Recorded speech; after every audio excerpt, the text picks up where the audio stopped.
নমস্কার বন্ধুরা, সবাই কেমন আছেন? ভালো আছেন? ওং নমঃ শিবায়, ওং নমঃ শিবায়। আমি মধুসূদন অধিকারী, জ্যোতিষী।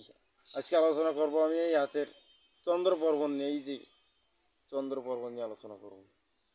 চন্দ্র পর্বত ত্রিশূল চিহ্ন নিয়ে। চন্দ্র পর্বত ত্রিশূল চিহ্ন থাকলে জাতক কী হবে? চন্দ্র পর্বতে ত্রিশূল চিহ্ন থাকলে জাতক কল্পনাপ্রিয় হয়। জাতক কল্পনাপ্রিয় হবে। তিনি যদি আধ্যাত্মিক পথে হাঁটেন তাহলে সিদ্ধি লাভ করতে পারেন, মোক্ষ লাভ, ভগবান বিষ্ণু বৈকুণ্ঠ ধাম যাইতে পারেন বলে জ্যোতিষশাস্ত্রে বলা আছে।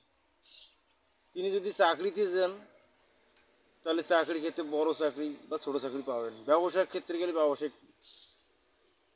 ব্যবসায় সাফল্য হবে।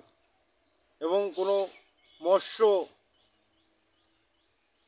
বা মাছের ব্যবসায় যদি করেন তাও সাফল্য লাভ করবেন। চন্দ্রপর্বতের মধ্যে ত্রিশূল চিহ্ন থাকলে জাতক সাহসিক হবেন, কল্পনা প্রিয় হবেন এবং যদি অন্যান্য গ্রহগুলো ভালো থাকে, ভালো পজিশনে, তাহলে সে বড় পদও লাভ করতে পারেন।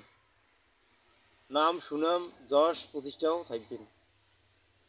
চন্দ্রপর্বত যদি উচ্চ অবস্থা থাকে, ত্রিশূল চিহ্ন থাকে, তাহলে তার 100% সফলতা আসবে। এবং চন্দ্রপর্বতে যদি জাতকের চন্দ্রপর্বত যদি ডাবা হয়, একটু সামান্য ডাবা থাকে বা কিছুটা ডাবা থাকে, তাহলে কম ফল পাবে।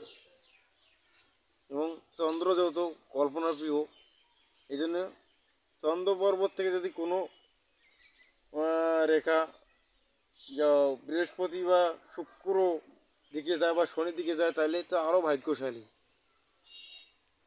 ভাগ্যশালী হবেন জাতক। তাহলে সে যে কোনো প্রকার হোক একদিন তিনি ধনবান হবেন, তাতে সন্দেহ নেই। তাতে নিঃসন্দেহে বলা যায় সে ধনী হবেন। কিন্তু আমি যেটা বললাম, তিনি যদি আধ্যাত্মিক পথে যান তিনি মোক্ষ লাভ করবেন বা ভগবান বিষ্ণু বৈকুণ্ঠ ধাম যাবেন।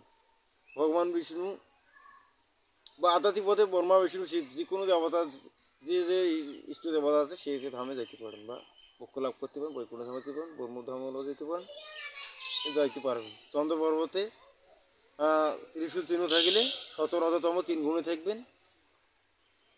যেহেতু এই ইচ্ছা শক্তি, জ্ঞান শক্তি 3 গুণে থাকে ত্রিশূল চিহ্নের মাধ্যমে। এই আছে। তাই আমার ভিডিওটি ভালো লাগলে সাবস্ক্রাইব না লাগলে করবেন। নমস্কার।